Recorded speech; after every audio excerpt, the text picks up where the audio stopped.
მოგესალმებით. Cybertalk ისევ ეთერშია, ისევ თქვენთან არის. მე ვარ ლადოსოვაძე, მოგესალმებით. დღეს გვაქვს სეზონზე ბოლო გადაცემა და დღევანდელი გადაცემის თემა არის საქართველოში არსებული განათლება, კერძოდ კი ინფორმაციული ტექნოლოგიების მიმართულებით, კიბერუსაფრთხოების მიმართულებით, ინოვაციები, ტექნოლოგიების მიმართულებით და დღევანდელი გადაცემის თემა არის ინოვაციები და ტექნოლოგიები საქართველოს საგანმანათლებლო სივრცეში. ჩვენი სტუმარი არის საქართველოს მილენიუმის უნივერსიტეტის ვიცე-რექტორი ბატონი ირაკლი ფრემიძე. დიდი მადლობა ირაკლი მოგზაურობისათვის. მოგესალმებით, მადლობ თქვენ მოწვევისთვის. რო გამონახეთ. მოგზაურობთ. ჩვენი ასე ვთქვათ, საუბრის თემა წავმართოთ. ვთქვათ, დავიწყოთ იმით, ვთქვათ, მილენიუმ უნივერსიტეტთან დაკავშირებით.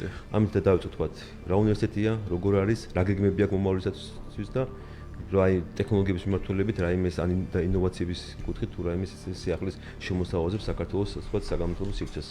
მადლობა პირველ რიგში კიდევ ერთხელ მოწვევისთვის, წარდგინებისთვის. ჩვენი უნივერსიტეტი პირველ რიგში გეტყვით, რომ არის უნივერსიტეტი, რომელიც ორიენტირებული არის, რომ განავითაროს საგანმანათლებლო აქტივობები როგორც ქვეყნის შიგნით, ასევე მის ფარგლებს გარეთ. ჩვენ დაახლოებით 4 თვეა რაც მუშაობთ აქტიურ რებრენდინგზე, რომლის ფარგლებშიც მოიაზრება გარკვეული ტიპის ახალი საგანმანათლებლო პროგრამების დამატება, მათ შორის არის ტექნოლოგიური და IT მიმართულების პროგრამები, რისთვისაც ჩვენ აქტიურად მუშაობთ fundraising-ის მიმართულებით, რათა გქონდეს მოწესრიგებული ახლოს მომავალში ტექნოლოგიური ლაბორატორია, შესაბამისი აუდიტორიების შიდა და გარე სივრცეები. ერთ-ერთი უნიშნელოვანესი ესე ვთქვათ პროექტი, რომელიც გსურს რომ განვახორციელოთ უნივერსიტეტის ბაზაზე, ეს არის STEM robotics-ის მიმართულება, რომელიც მოგეხსენებათ, რომ საკმაოდ პოპულარული გახლავთ აზიისა და ამერიკის ტერიტორიაზე, არის გარკვეული ჩელენჯები, ესე ვთქვათ, სტუდენტებს შორის. რაც შეეხება STEM robotics, ეს არის science, mathematics, economics, ანუ მეცნიერული robotics-ი არის, გათვლილი სხვადასხვა ასაკზე. ჩვენ როგორც უნივერსიტეტი, რა თქმა უნდა, ამ ტექნოლოგიას შევსთავაზებთ არა მხოლოდ ჩვენს სტუდენტებს, არამედ სკოლის მოსწავლეებსაც. ეს იქნება მე-6, მე-7, მე-8 კლასის მოსწავლეები, შემდგომ უკვე მე-10, მე-11. რატომ? იმიტომ რომ სკოლის ასაკიდანვე მსგავსი ტიპის ტექნოლოგიის დაუფლება პირველი, რომ ტექნოლოგიური უნარების განვითარებას ერთიორად უწყობს ხელს და ასევე ის, რომ სკოლაში ყოფნის პროცესიც უფრო სახალისო და ესე ვთქვათ, სასიამოვნო ხდება მოსწავლისთვის. რამე პროგრამები არის, კონკრეტული პროგრამები ამ მიმართულებით, თქვათ, უკვე ნერგავთ, დანერგილია თუ რაღაც, თქვათ, ანუ საპარტნიორო ურთიერთობა, რომელიც გაქვთ უცხოეთთან ისენიც. მოგახსენებთ, ჩვენ ამ ეტაპზე, ესე ვთქვათ, მუშაობთ იმაზე, რომ უკვე არსებული ტექნოლოგიის მიმართულებით სასწავლო პროგრამაში არსებული სილაბუსები, რაც ჩვენი საპარტნიორისგან არის მოწოდებული, მისი მოდელირება მოხდეს ჩვენს ბაზაზე. ეს მოიცავს 6-დან 8 წლამდე სილაბუსებს. ეს არის 10-დან 14 წლამდე, 14 წლიდან 18 წლამდე და შემდეგ უკვე საუნივერსიტეტო. ასე რომ STEM robotics-ის განვითარების და სასწავლო სპექტრი არის საკმაოდ დიდი. და ის ჯაჭვური რეაქციაში არის. შემეკითხებით, რატომ ვახსენე მცირე ასაკის ბავშვები? იმიტომ რომ ჩვენ როგორც უნივერსიტეტს გვინდა ავიღოთ პასუხისმგებლობა მასეთ, რომ ჩვენს მიერ შეძენილი ტექნოლოგია იქნას გამოყენებული სკოლებში, სკოლების ბაზებზე. ამიტომ ჩვენ უახლოეს მომავალში დავიწყებთ თბილისის წამყვან სკოლებთან მოლაპარაკებებს, რათა მათ ბაზაზე იქნას დაშვებული ჩვენი ტექნოლოგია, რომ ესე ვთქვათ, საპილოტო ვერსიით ვნახოთ თუ რა შედეგს გამოიღებს STEM robotics-ის სწავლება საქართველოში. რის შემდგომაც ჩვენ ამას უკვე დიდი წარმატებით დავნარგავთ საუნივერსიტეტო ბაზაზე, კერძოდ კი ბაკალავრიატის და მოკლე პროგრამების მიმართულებით, პროფესიული პროგრამების მიმართულებით. ეს ფაქტურად ინოვაცია საქართველოს საგანმანათლებლო სივრცეში, იმიტომ რომ ჯერჯერობით რაღაც მახსენდება 1-2 სამ სკოლაში, ერთ კერძო სკოლაში, სადაც დანერგილია რაღაც აი ლეგო რობოტიკსი აქტიურად დანერგილი, ასევე დანერგილია თვითონ STEM რობოტიკსი, თუ არ ვცდები ევროპის უნივერსიტეტში, ევროპის სკოლაში დანერგილი. ქართულ სივრცეს ძალიან უყვარს ამ ტერმინის ხმარება ექსკლუზივი, თუმცა მე ვფიქრობ, რომ სოფლიოში პრაქტიკულად ექსკლუზიური პროდუქტი ძალიან იშვიათია.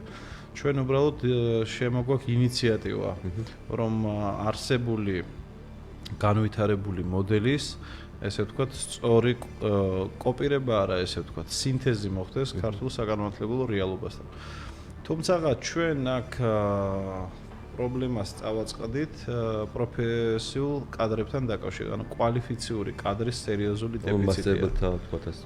ბუნებრივია, ამიტომ ჩვენ გვიწევს დღევანდელ დღეს მუშაობა არა მხოლოდ იმაზე, რომ მსგავსი ტიპის პროგრამები დავნერგოთ, არამედ მასზე, რომ ჩვენს პარტნიორებთან მიდის აქტიური მუშაობა, რომ მოხდეს გადამზადება პედაგოგების ტრენერებად, რომლებიც შემდეგ უკვე ესე ვთქვათ, სხვა ადამიანებს გადაამზადებენ ამ ყველაფერში, რომ ცოდნის გადაცემის ჯაჭვური უწყვეტობის, ესე ვთქვათ, შესაძლებლობა ბუნებრივია, შესაძლებლობა გქონდეს.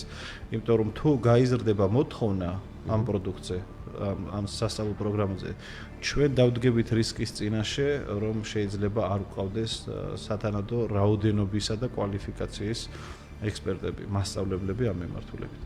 2018-2019 წლებში გახლდით აბუ-დაბიში, გაერთიანებული საამიროების დედაქალაქში, სადაც ვნახე STEM robotics-ის სკოლა.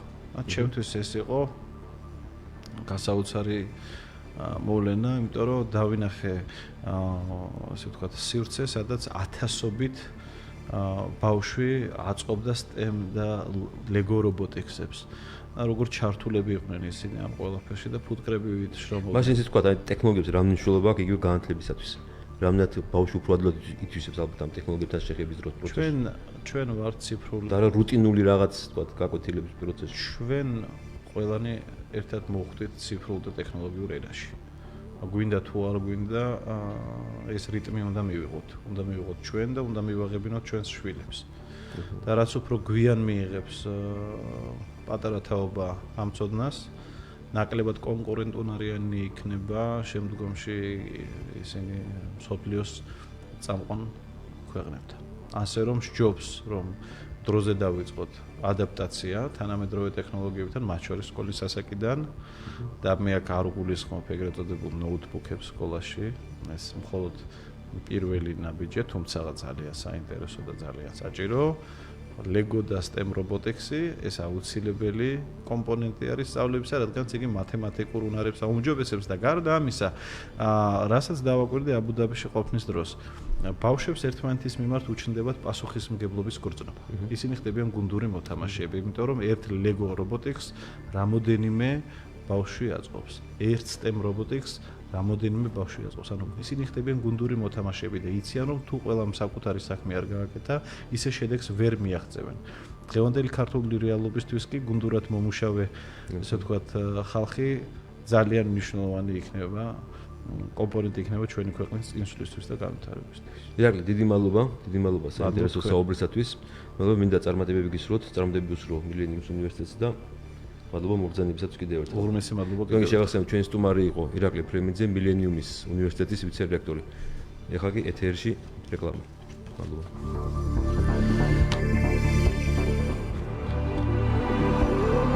რადიო კომერსანტი და ინტერნეტის განვითარების ინიციატივა წარმოგიდგენთ ყოველკვირეულ საავტორო გადაცემას Cybertalks. რეკლამა რადიო კომერსანტზე. სურთ სატელეფონო ავტომობილსუხის მეშვეობით და ცნობოთ მომხმარებლებს ინფორმაცია სამუშაო საათების, მიმდინარე აქციების, შიდა ნომრების ან სხვა მნიშვნელოვანი ინფორმაციის შესახებ. შედით ვებგვერდზე Voices-G. არჩიეთ არსებული ამოცანისთვის შესაფერი სიხმა და ანდეთ თქვენი სათქმელი პროფესიონალებს. Voices-G. იპოვე შენი ხმა. 596 366 366. სპეციალური შეთავაზება Toyota ცენტრი თბილისისგან. შეცვალეთ ძრავის ორიგინალი ზეთი და ფილტრი სპეციალურ ფასად. Toyota Vitsi, Toyota Isti, Toyota Yaris, Asilari, Toyota Corolla, Asocilari, Toyota Prius, Toyota Camry და Toyota RAV4, 125 ლარი. დამატებითი ინფორმაციისთვის დაგვიკავშირდით 032 2511 Toyota ცენტრი თბილისი. დავით აღმაშენებლის ხეივანი, მე 20 კილომეტრი. დასაჩუქრდი გამაგრილებელი სასმელით ვისოლისა და სმარტის ერთობლივ კომპლექსებზე. მიიღე ტვისტის უალკოჰოლო სასმელი მოჰიტო ან ამარო შპრიცი საჩუქრად მინიმუმ 30 ლარის საწვავის შეძენისას. დაიმგზავრე სიგრილე, ვისოლი, ხარისხი, რომელსაც ვენდობი.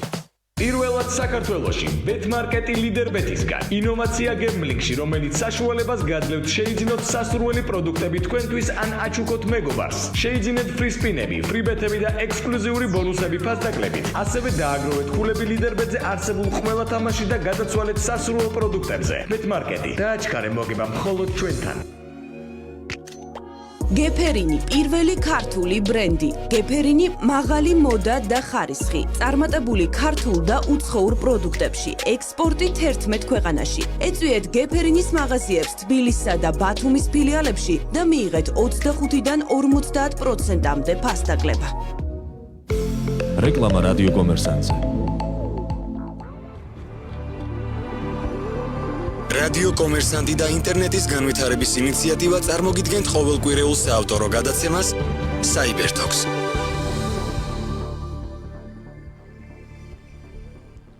ჩვენ ეთერში ვართ, დავბრუნდით რეკლამიდან. მოგესალმებით, ჩვენ შეგახსენებთ, რომ ჩვენი გადაცემის დღევანდელი თემა არის ინოვაციური ტექნოლოგიები საქართველოს საგანმანათლებლო სივრცეში. ჩვენი პირველი სტუმარი იყო მილენიუმის უნივერსიტეტის ვიცე-რექტორი ირაკლი ეფრემიძე. ჩვენი მეორე სტუმარი არის ასევე საგანმანათლებლო სივრციდან, ქვეყნის საგანმანათლებლო სივრციდან, საქართველოს უნივერსიტეტის მეცნიერებისა და ტექნოლოგიების სკოლის ინფორმაციული ტექნოლოგიების დეპარტამენტის უფროსი ბატონი სულხან სულხანიშვილი. მოგესალმებით. მოგესალმებით. მადლობა მოგზაურობისათვის, მადლობა რომ გამონახეთ. მადლობა თქვენ. ცოტა ხოს მოვიწიოთ. ჩვენი თემა არის, მოკლედ როგორც დავაანონსე, ეს თემა ეხება საქართველოს საგანმანათლებლო სივრცეში, ზოგადად ძირითადად უმაღლეს სასწავლებლებს ვეხებით ამ შემთხვევაში ჩვენ. რამდენად მნიშვნელოვანი, როგორ არის დანერგილი ინფორმაციული ტექნოლოგიების მიმართულებით სწავლება. იგივე მე ვიცი, როგორც ვიცი, საქართველოს უნივერსიტეტში კიბერუსაფრთხოების რაღაც მოდულებია შესული. ძალიან საინტერესო, იმიტომ რომ საქართველოს უნივერსიტეტი როგორც ერთ-ერთი პირველი იყო, ვინც ეს მოდულები დანერგა თავის სასწავლებლად სივრცეში. რა ხდება ამ მიმართულებით თქვენთან? ძალიან საინტერესოა. კიდევ ერთხელ მოგესალმებით და მადლობა მოწვევისთვის. და მაშინ გადავალ საუნივერსიტეტო ინფორმატიკის პროგრამის შესახებ ერთ-ერთ სიტყვას ვიტყვი. მოკლედ ჩვენი ინფორმატიკის პროგრამა არის აგებული შემდეგნაირად, ანუ სტრუქტურა არის შემდეგნაირი, რომ პირველ-მეორე კურსზე უბრალოდ ვაძლევთ სტუდენტებს საგნებს, რომლებიცაც ვფიქრობთ, რომ აუცილებელია ისწავლონ, რადგან შემდეგ უკვე გავუადვილდეთ სხვადასხვა მიმართულებების აღება. მეორე კურსიდან უკვე სტუდენტს აქვს შესაძლებლობა, რომ თვითონ აირჩიოს ის საგნები, ის მიმართულებები და მიმართულებებითაც ის ინტერესდება და ამ მიმართულებაშიც უნდა რომ განვითარდეს. მიმართულებებს რაც შეეხება, ჩვენ გვაქვს თითქმის ყველა მიმართულება ინფორმატიკის მხრივ. ესენი არის ხელოვნური ინტელექტი, ეს არის პროგრამირება, როგორც მობაილი, აგრეთვე Java development და ასე შემდეგ. გვაქვს კიბერუსაფრთხოება, გვაქვს კომპიუტერული ქსელები და გვაქვს მონაცემთა ბაზები. შეიძლება რაღაცები გამოვრჩა, მაგრამ ეს არის ეს ძირითადი მიმართულებები, რომლებიც ჩვენ გავგვაჩნია. და საინტერესო ის არის, რომ თითქმის ყველა საერთაშორისო აკადემიასთან გვაქვს ხელშეკრულება და რაც გულისხმობ ამაში, იმას გულისხმობ, რომ მაგალითად Cisco-s აკადემია, Oracle-s აკადემია, Microsoft-ის აკადემია, ყველას პარტნიორები ვართ, გვაქვს საერთაშორისო ლექტორები, ტრენერები და ამათი ბაზა, ანუ საერთაშორისო აკადემიების ბაზა არის ინტეგრირებული ჩვენ სასწავლო პროცესში და სტუდენტს შეუძლია, რა თქმა უნდა, იქ არის ქულების მიხედვით არის სიტყვაზე თუ 51 ქულა იყო სტუდენტმა, მას ჩათვლილად ეთვლება საგანი, რომ მან ჩააბარა. თუმცა თუ აიღო 91 ქულაზე მეტი, მაშინ მას ეძლევა ამ მიმართულებით სერტიფიკატი. ესენი არის, როგორც ეგან გითხარით, Oracle, Microsoft-ი, Cisco, Palo Alto გვაქვს უკვე უსაფრთხოების მიმართულებით, სადაც როგორც ერთ-ერთი წინ იყო Palo Alto Networks Academy. ანუ თვითონ Palo Alto-s ტრეინინგი გავიარეთ, ჩავაბარეთ, ავიღეთ სერტიფიკატები. შემდეგ უკვე Palo Alto დაგვეხმარა, რომ თვითონვე გამოგვიგზავნა მოწყობილობები, ლაბორატორია გავაკეთეთ ჩვენ სტუდენტებს უსაფრთხოების მიმართულებით შეუძლიათ რომ ნებისმიერ დროს შევიდნენ არამარტო აი ლაბორატორიის მიმართულებით, იმიტომ რომ ბევრ უმაღლეს სასწავლებელს ფაქტობრივად ლაბორატორია არ გააჩნია. ანუ მიდის სრულების სწავლის პროცესი მიდის თეორიული ნაწილი, აი პრაქტიკული ნაწილის ისა ყოველთვის ხოლმე ჭირს ხოლმე ამ მიმართულებით და თქვენთან ამ მიმართულებით როგორ შეხედავთ? ლექტორები არიან პრაქტიკოსი ლექტორები, ანუ რას გულისხმობ რომ მუშაობენ წამყვან კომპანიებში, როგორც საჯარო არ ვიტყვი კერძო კომპანიებში, არიან მენეჯერულ პოზიციებზე და ანუ ეს რატო ვიძახი ამ ყველაფერს, რადგან თვითონ ლექტორმა იცის ბაზარზე რა მოთხოვნაა, თვითონვე ასწავლის ისე სტუდენტებს ასწავლის პრაქტიკულ кейსებზე დაყრდნობით და შემდეგ ანუ ეს განაპირობებს მე ვფიქრობ ერთ-ერთი დიდი პლუსია იმის რომ ჩვენთან მესამე კურსელი სტუდენტი დაუსაქმებელი არ გვყავს. ყველა დასაქმებულია, რა თქმა უნდა, არიან გამონაკლისები, მაგრამ მათ არ უნდათ დასაქმება, ურჩევნია ჯერ ისწავლონ და შემდეგ მუშაობა დაიწყონ. თვითონ ეს ლექტორები არის ის ბაზა, რომელიც მარტივად რო გითხრათ, ზდიან ბავშვებს იმისთვის, რომ თვითონ თავიანთ კომპანიაში გამოადგეთ შემდეგ და საკმაოდ კონკურენტუნარიანი ბავშვები. აი პროცენტული იმით ვთქვათ, როგორია დასაქმების დაახლოებით? როგორც გითხარით, ვისაც მუშაობა უნდა, მეორე კურსის მერე თითქმის ყველა დასაქმებული. სწავლა შეიძლება არ იშლებათ ამ მიმართულებით არავითარ. სწავლა გვაქვს ისე განაწილებული, ზუსტად აი მეორე კურსის მეორე სემესტრიდან ჩვენთან თითქმის ყველა ლექცია მიმდინარეობს 7 საათს. იმიტომ რომ ბავშვებს მაქსიმალურად ხელი შეუწყოთ. როგორც ვიცით, თქვენთან დაინერგა საკმაოდ ეს ვთქვათ. კარგი რაცა რობოტიკის იდეალაბი კი პრეზენტაცია აქტორველია დიახ რომელიც აი მასე ვილაპარაკობთ იმიტომ რომ ფაქტობრივად ეს არის ფაქტობრივად სივრცე სადაც ხდება ასე ვთქვათ აი ეს ინსტრუმენტებიც ვისაუბრეთ ამის შესახებ რომ სივრცე სადაც ხდება უფრო გაცილებით მარტივად ტექნოლოგიების შესწავლა და ამ ტექნოლოგიებზე მორგებული რაღაც სიახლეების ანუ სივრცეს მაშინ ზოგადად ყველა სივრცეს შევეხებით იმის რაც გვაქვს და რაც გამახსენდება მოკლედ როგორც გითხარით გვაქვს ქსელების მიმართულებით ლაბორატორია რომელიც სისკორს მიერ არის აღჭურვილი და შექმნილი სადაც ბავშვებს აქვს შესაძლებლობა სტუდენტებს აქვს შესაძლებლობა როგორც საბაკალავრო სამაგისტრო სტუდენტებს აქვს შესაძლებლობა რომ ნებისმიერ მომენტში როცა ლექცია არ მიმდინარეობს რა თქმა უნდა ეს წინასწარ ცნობილია და იციან ჩვენმა სტუდენტებმა შეუძლიათ შევიდნენ როუტერებზე, სვიჩებზე, ფაირუოლებზე პრაქტიკული სამუშაოები გააკეთონ და კვალიფიკაცია აიმაღლონ. აგრეთვე გვაქვს UG Lemondus ლაბორატორია, სადაც საქართველოს უნივერსიტეტმა და UG Lemondum ერთობლივად დააარსეს ცალკე ორგანიზაცია, რომელიც აგრეთვე ინტეგრირებულია ჩვენ სასწავლო პროცესში და რას გულისხმობს, ეს გულისხმობს ის, რომ Lemondodან პრაქტიკოსი ლექტორები და ჩვენიდან თეორიული ლექტორები ერთობლივად უკითხავენ ბავშვებს ლექციას. შემდეგ რა თქმა უნდა, აქაც ისე არის, რომ საუკეთესო სტუდენტებს ავტომატურად ოფერია შეთავაზება აქვთ Lemondosში დაიწყებენ მუშაობას.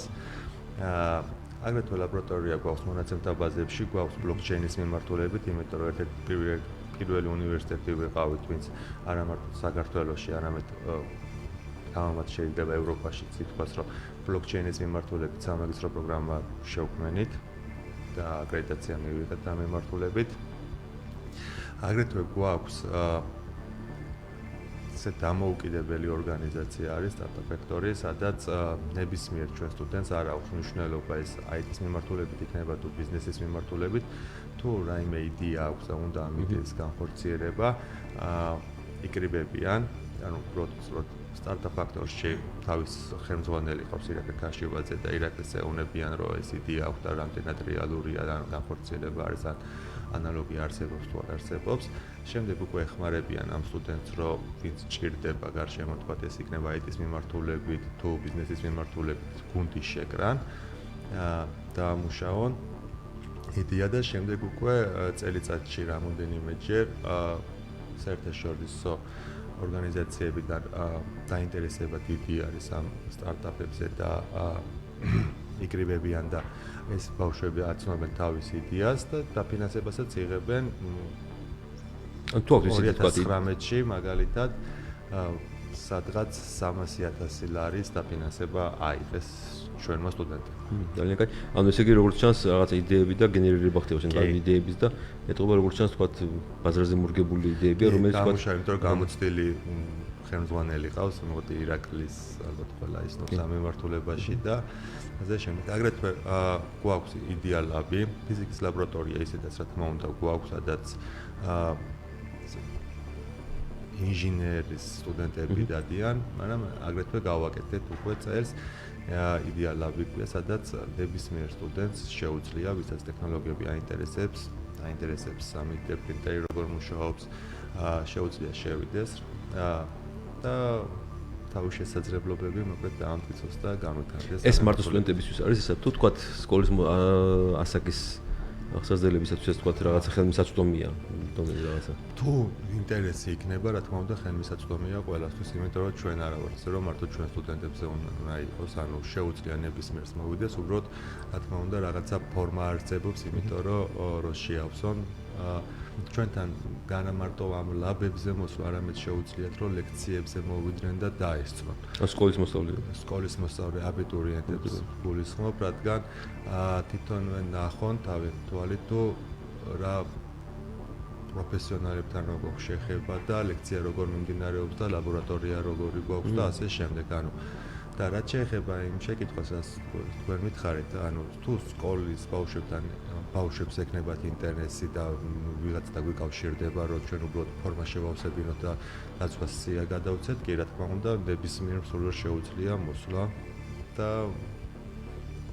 შექმნას ის. თქვენ უნივერსიტეტში არის ასევე სკოლა ფუნქციონირებს, როგორც იცი, ანუ სკოლა იქიდან თუ ხდება თქვა ბავშვების თქვა სტუდენტებად გადმოყვანა თუ როგორ დამთავრების შემთხვევაში თუ იყო ჯერ გამოშვება თუ იყო ჯერ მაგისტრი გამოშვება არის მაგისტატისტიკა ნამდვილად არ მაქვს ჩვენ სკოლაც გვაქვს და ბაღიც გვაქვს აგრეთვე ბათუმშიც სკოლაც გვაქვს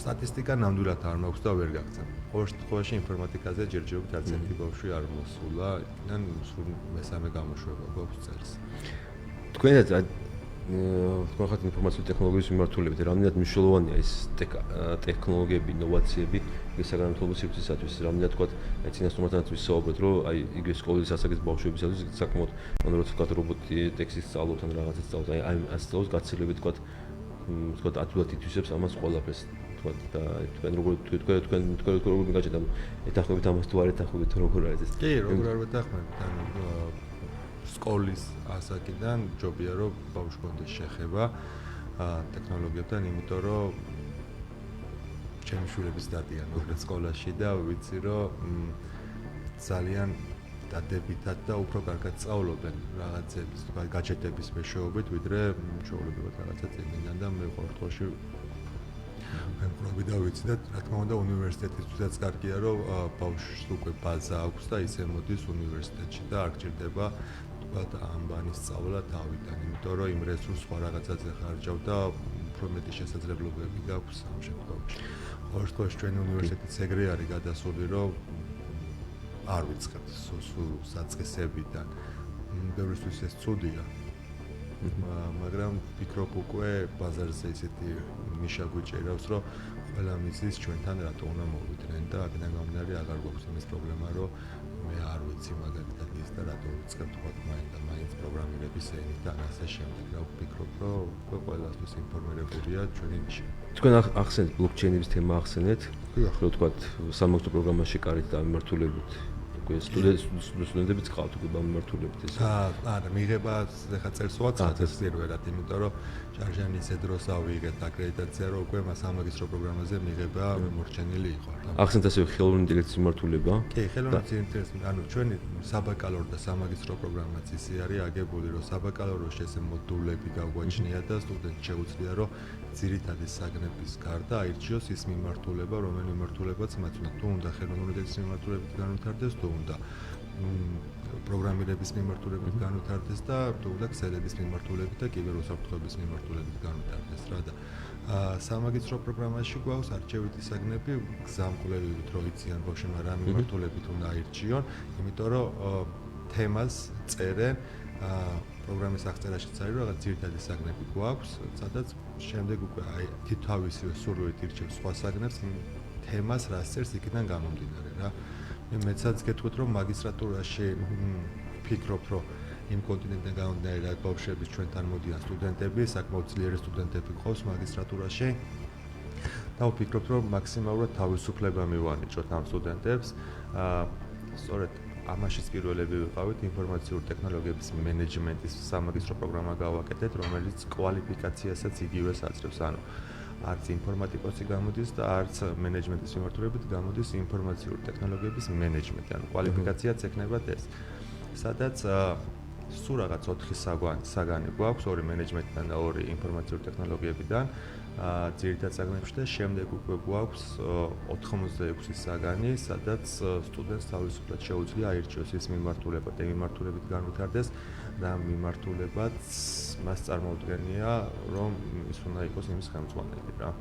ძალიან კარგი. რესურსები როგორ არის? პედაგოგების რესურსები, იმიტომ რომ აი მაგათ ხელოვნური ინტელექტი ახალი სფეროა ფაქტურად, არა მარტო საქართველოსაც, ზოგადად მთელ მსოფლიოში ახალი სფერო არის და ძალიან ჭირს ამ მიმართულებით კადრები იქნება და თქვენთან როგორ არის რესურსები? ჩვენ ყავს როგორც კვალიფიციური პრაქტიკოსი ლექტორები ყავს ხელოვნური ინტელექტის მიმართულებით.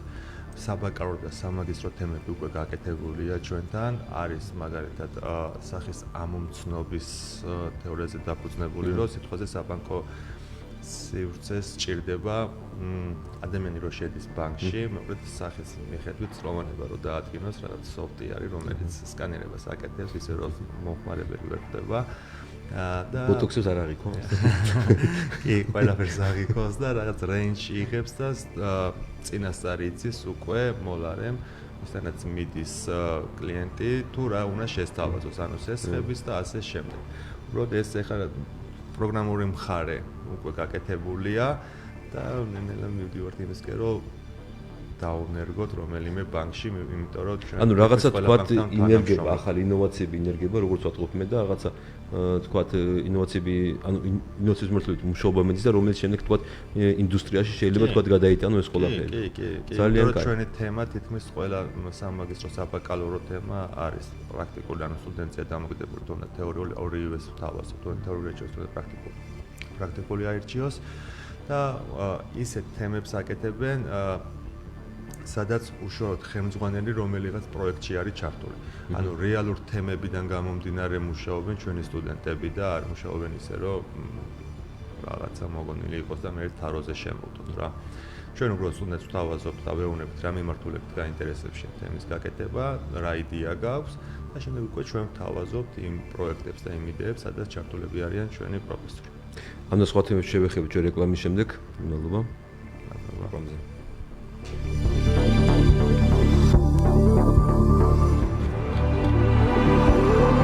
რადიო კომერსანტი და ინტერნეტის განვითარების ინიციატივა წარმოგიდგენთ ყოველკვირეულ საავტორო გადაცემას Cybertalks. რეკლამა რადიო კომერსანტზე. დასაჩუქრდი გამაგრილებელი სასმელით ვისოლისა და სმარტის ერთობლივ კომპლექსებზე. მიიღეთ ტვისტის უალკოჰოლო სასმელი მოჰიტო ან ამარო შპრიცი საჩუქრად მინიმუმ 30 ლარის საწვავი შეძენისას. დაიმგზავრე სიგრილე, ვისოლი, ხარისხი, რომელსაც ვენდობი. ფასიანი და უფასო ჯოკერი მხოლოდ ლიდერბეტზე. ჩაერთე ყველასთვის საყვარელ თამაშებში ჯოკერი, იაპონური ჯოკერი, სპინ ჯოკერი და მიიღებ Sony-ს 1000 მაგი ოდენობის მოგების შესაძლებლობა. დარჩი სახლში და გაერთე ლიდერბეტზე. ჯაოკენში ფასები ჯერ კიდევ არ შეცვლილა. თუ არ ემონტებ, გვეწვია და გახადე შენი სახლის სრულყოფილი. თბილისში, ბათუმში, ქუთაისსა და სენაკში. ჯაოკენი, სარემონტო მასალების შოურუმი. 2699 697.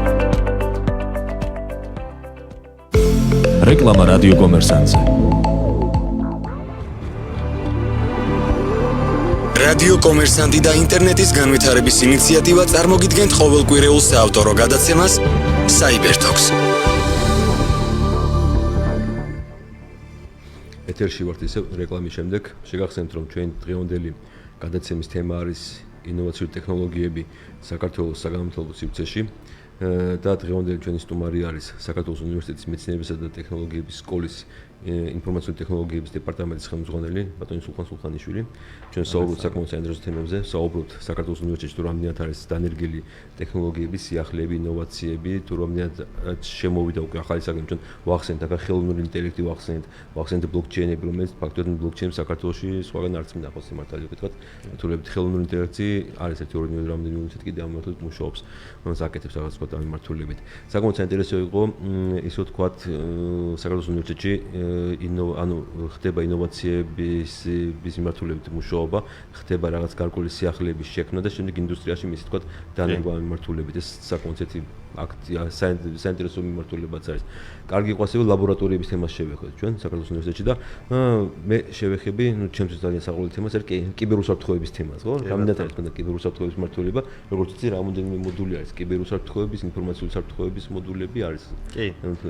ანუ კიბერუსაფრთხოების მოდულზე უკვე რამოდენიმე წელია რაც ვმუშაობ და ყოველწლიურად ვანახლებთ და რა გულისხმობ განახლებაში მოკლედ ძირითად საგნად ვთავაზობთ შესწავლას კიბერუსაფრთხოებაში, შემდეგ უკვე ვთავაზობთ დაახლოებით 7 საგანს ამ მიმართულებით, სადაც არის პრაქტიკული ნაწილიც და არის თეორიული ნაწილიც, ანუ სტუდენტს აქვს საშუალება, რომ პრაქტიკულად, ვირტუალურად, თქვათ, ლექტორი აკეთებს, რომ აწყობილი აქვს ლაბი, სადაც ხდება ვირტუალური შეტევები, აგრეთვე როგორც ქსელიდან, აგრეთვე ვებიდან, სიმულაციები ასე. დიახ, სიმულაციები და სტუდენტი აკეთებს ტრაბლშუტის, ესე რომ ვთქვათ, ანუ არ ყვევს, რომ ჯერ რა მიმართულებით მოხდა შეტევა, შემდეგ უკვე როგორ აღმოფხვრას ეს და უკვე თითქმის რა რეალურად აქვს შეხება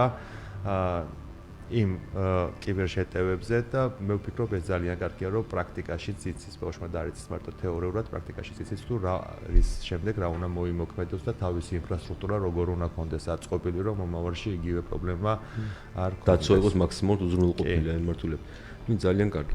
ესა თორე კიბერშეტევები ახლა მე უმეტეს ძალიან პოპულარობით სარგებლობს ამ COVID-19-ის.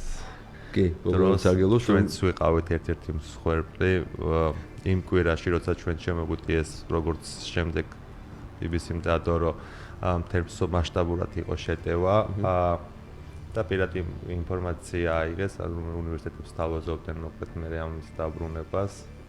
ჩვენ არავინ არ შეგვეხმიანა, თუმცა ნუ ვიცით, იმიტომ რომ ჩვენ ამ გამოძიებას ჩართული იყო დავით ხვათაძე ცერტი, მადლობა მას და ვიცით ვინ იყო, რომელი ქვეყნებიდან იყვნენ. ანუ პერსონალური მონაცემების bis მოპარვა იყო. კი, ცდილობები ქონდა. კი. ძალიან კარგი, მადლობა ცერტი შემთხვევაში და ცერტი ახლა ნახსენეთ, თქვენ ანუ ახსენეთ, თქვენ გაქვთ საქართველოს უნივერსიტეტსა და ცერტს აქვს ერთობლივი პროექტი, ეს არის ჰაკატონი. ხო, თუ ჩვენ ჰაკატონი გააკეთეთ დეკემბერში გასულს. კი, ჰაკატონი გავაკეთეთ. აი ეს ერთი ორი სტруქტურა თქვა ძალიან პირველად ჩატარდა ეგეთ საქართველოში, სადაც სტუდენტებს ჰქონდათ შესაძლებლობა მოსულიყვნენ ცერტის აძლევდა დავალებას. ანუ იდეაში თავისუფალი იყო იდეა, უბრალოდ რაღაცა გადაწყვეტილება უნდა შეექმნათ სტუდენტებს. სადაც მიიღეს მონაწილეობა რამოდენიმე გუნდი იყო, გამოვლინდა გამარჯვებული. რომელიც დაჯილდოვდა ნებისმიერი IT მიმართულებით, ნებისმიერი მოკლევადიანი კურსის გადამზადება და ოფინანსდა თავის საგამოცდოთი გრინეტმა, ჩვენი სპონსორი იყო და დააფინანსა პირველ რიგზე გასული. ცერტი რო თქვა ეს იუსტიციის სამინისტროს შემადგენელი სტრუქტურული ერთეულია. და საკმაოდ კარგია, იმიტომ რომ ფაქტურად ორ ასე თქვა დაინტერესებულ მხარეს stakeholders შორის აკადემიასა და საჯარო სექტორს შორის მოხდა საკმაოდ კაი თანამშრომლობა. საკმაოდ კაი მე ვიცი რომ თქვენთან ასევე ტარდება თვალსაჩინო მეოთხედ უნდა ყოფილიყო. ეს არის საკმაოდ კაი პლატფორმა, როგორც ის stakeholder-ები ვახსენებთ, ჩვენ დამხმარე დაინტერესებული მხარეები. ეს არის კიბერუსაფრთხოების საერთაშორისო ფესტივალი. კი, ეს ტარდება უკვე წერს უნდა ყოფილიყო. კი, წერს უნდა ყოფილიყო უკვე მეოთხედ, ანუ ატარებს საქართველოს უნივერსიტეტი და არასამთავრობო ორგანიზაცია IDI, ინტერნეტის განვითარების ინიციატივა, რომელიც არის საერთაშორისო, სადაც არის თითქმის ყველა სახელმწიფო სტრუქტურიდან ჩართული სპიკერები, აგრეთვე უცხოური კომპანიებიდანაც არიან ჩართულები, არიან საელჩოები, რომელიც საკმაოდ კარგი პოპულარობით სარგებლობს, ესე რომ ვთქვათ, იმიტომ რომ ძალიან მარტივად გეტყვით 2019-ში დამსწრეთა რაოდენობა 400 აჭარბებდა რა. წელს Windows-და ჩაგვეტარებია და დანიუსებულიც ჰქონდა რომ ვატარებდით 1 მაისს. თუმცა როგორც ყველაფერი ესეც გადაიდო. ვფიქრობთ რომ ნოემბერში ჩავატაროთ, მაგრამ ალბათ ონლაინ მოგვიწევს. უცხოურ პარტნიორებთან მოლაპარაკება მიდის ამის შესახებ და ნახოთ რა იქნება ჯერჯერობით არ ვიცი ზუსტი პასუხი. ეს ფესტივალი ფაქტობრივად კაი პლატფორმა არის, სადაც ფაქტობრივად ხდება, ანუ ყველა დაინტერესებული მხარე, საჯარო სექტორი არის, იქ არის ამ სტეიქჰოლდერებს ვეძახი ეგრეთ წოდებული, ხო? საჯარო სექტორი, კერძო სექტორი, კი, რა თქმა უნდა, ანუ დამსწრებისთვისაც ძალიან კარგია, რადგან იგებენ სახელმწიფო სექტორში რა როგორ მუშაობს, რა გამოწვევები ჰქონდათ და რა პრობლემები იყო, აგრეთვე კერძო სექტორიდანაც იღებენ და ინტეგრატორებისგან იგებენ, რომ რა პრობლემები იყო და პრაქტიკული кейსები მოდის, აგრეთვე ბანკებიდანაც და მოკლედ მსმენელისთვის ძალიან საინტერესოა რა. იყოფა ორ ნაწილად. პირველი ნაწილი არის იურიდიული საკითხები, პირადი მოცემის დაცვები და ასე შემდეგ. მეორე ნაწილი არის ხოლმე უფრო პრაქტიკული ნაწილი, სადაც კონკრეტულ кейსზე მოყავთ მაგალითები და იმ кейსიდან ეს რაღაცა რო შეტევა მოხდა, როგორ მიაგრეს ამ მოწყობილობას და რა ბიზნეს ორიენტირებული ალბათ. ანუ მსმენელს აქვს მსმენელი იღებს გამოცდილებას ესე რომ ვთქვა და გინ თეორიულ ნაწილში და გინ პრაქტიკულ ნაწილში. ხო, ეს ფესტივალი უკვე მე მახსოვს სულ პირველი ფესტივალი რო ჩატარდა 2017 წელი იყო. იქ დაახლოებით 50-მდე დამსწრე იყო თუ რაღაცა და გასულ წელს უკვე საკმაოდ ცეთი მასშტაბური ის იყო და რა ვიცი ხომ კოვიდთან ფაქტურად და ამართულებსაც წარმატებას გისურვებთ, წარმატებას უსურვებ იგივე არასამთავრობო ორგანიზაციასაც და იმედია რომ ამ წელსაც რაღაც ვთქვათ ონლაინ მაინც ვიხილავთ ამ ფესტივალს ამ ღონისძიებას უბრალოდ გვინდა რომ როგორი ხარისხის გვიჭირავს რომ არის მაღალი ხარისხის და ყველა კმაყოფილია მინდა რომ ესეთ ხარისხი გქონდეს უბრალოდ რამდენად მოხერხდება არ ვიცი როგორც გითხარით მარტო ჩვენ არ ვიღებთ ჩვენ თავზე იმიტომ რომ მინდა რომ რაღაც საერთაშორისოა იყოს უცხოური კომპანიის სპიკერებიც და მოლაპარაკება მიმდინარეობს და ნახოთ როგორ ფორმატს შევიმუშავებთ და რა იქნება მე დიდი იმედი მაქვს რომ ნოემბერში ჩავატარებ. იმიტომ რომ საქართველოს ფაქტობრივად ამ კიბერუსაფრთხოების მიმართულებით ღონისძიებებით მაინდამაინც განიბირებულები არ ავართ და ეს არის ერთ-ერთი მასშტაბური ღონისძიება რომელიც ამ კიბერუსაფრთხოების მიმართულებით ტარდება. მე როგორც ვიცი, CERT-ი ატარებს ერთ ყოველწლიურად წერს ონლაინ ჩაატარა, მანაც ჩვენ ვიყავით ერთ-ერთი ხარდაჭერები და გამარჯვებული საქართველოს უნივერსიტეტმა დააფინანსა და დააჯილდოვა უფრო სწორად უფასო სწავლებით. დანარჩენი ოლიმპიადაზე დიახ, ოლიმპიადაში ატარებენ.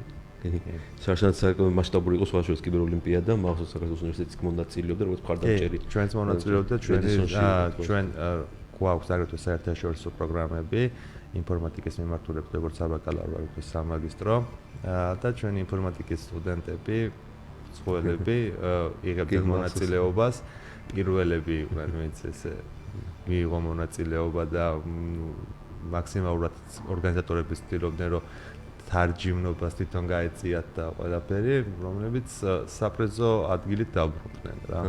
ძალიან კარგი. რაღაც აქტივობები ჩანს როგორც ამ კიბერუსაფრთხოების მიმართულებით ძალიან საინტერესო აქტივობები აქვს უნივერსიტეტში როგორც ხედავ მე საკმაოდ კარგი ბაზაცია გაქვთ შექმნილი თავარია რომ ახალგაზრდა გუნდი ხართ და უფრო წინ მიიწევთ ამ მიმართულებით ძალიან კაი და მინდა გისურვოთ წარმატებები მინდა გისურვოთ დიდი მადლობა მობრძანებისათვის ასეთ საინტერესო საუბრისათვის მადლობა თქვენ და წარმატებები თქვენ აგრეთვე. მე კი შეგახსენებთ რომ CyberTalk-ის დღევანდელი თემა იყო ინოვაციური ტექნოლოგიები საქართველოს საგანმანათლებლო სივრცეში. ჩვენი სტუმარი იყო საქართველოს უნივერსიტეტის მეცნიერებისა და ტექნოლოგიების სკოლის ინფორმაციული ტექნოლოგიების დეპარტამენტის ხელმძღვანელი სულხან სულხანიშვილი. დღევანდელი ასე ვთქვათ გადაცემა დამთავრებულია და ეს ამ სეზონზე ეს არის ბოლო ასე ვთქვათ გადაცემა მომავალ შეხვედრამდე ყველას გესურვებთ კარგი დასვენებას და შევხვდებით ალბათ იმედია სექტემბერში მადლობა წამოდებისათვის